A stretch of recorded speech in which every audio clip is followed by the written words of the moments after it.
jako akawuwo. Haba na haba kigambo kya Luswayiri kitegeeza katono katono ng'ensuwa ejjula.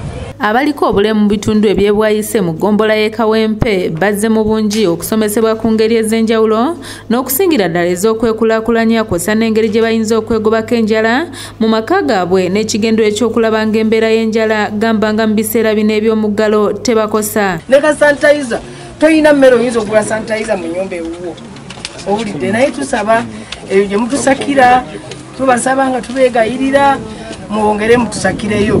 Abalema abamu tebalina nangoye, abalema beebaka bubi, abasinga batusosola batuyita misambu abatuyita byonna bye baagala naye ffe tubeebaza kubanga mwe temutusosodde Mukama abongere omukisa.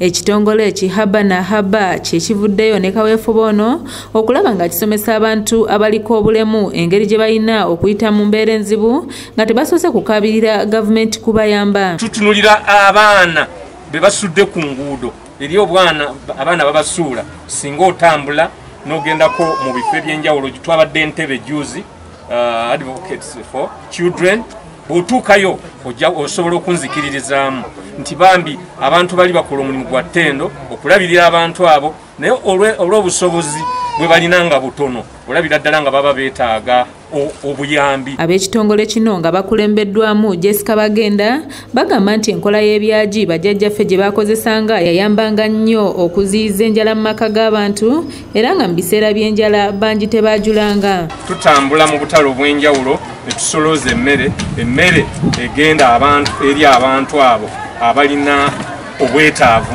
nga tusoosowaliza ddala bali bennyini abasinga okubeera mu bwetaavu.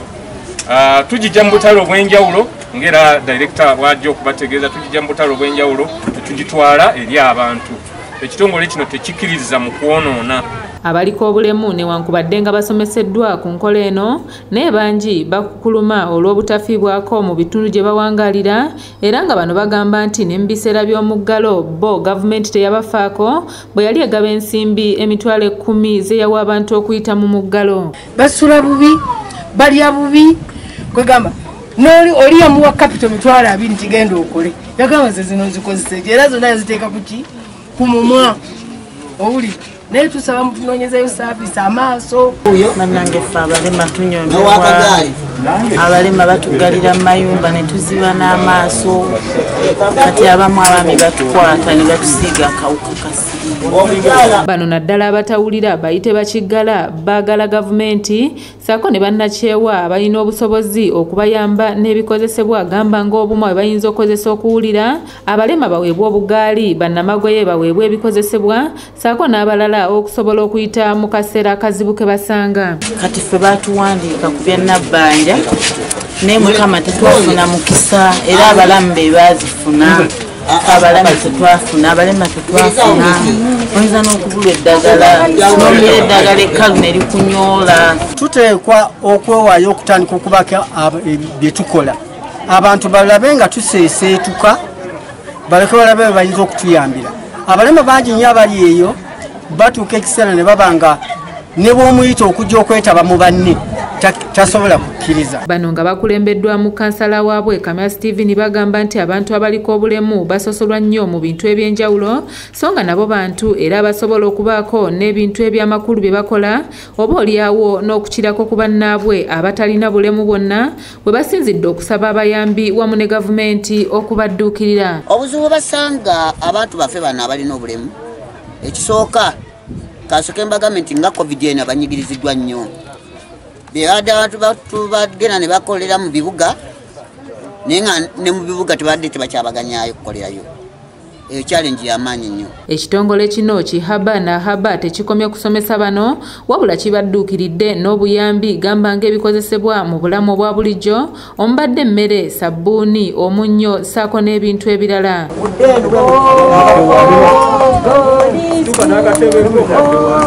Tetukomye ku ekyo tetutambule nga twavuye emmere tubagambye nti bannange katuyige okukola community food parks.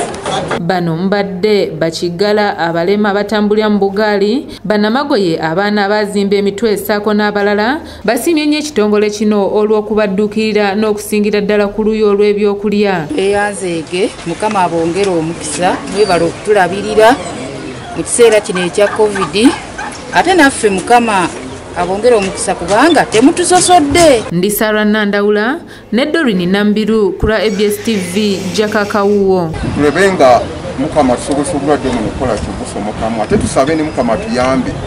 Gavumenti yaffe tufunye dda batukole ki batugeme nze nali ng'ani okwegema ne kati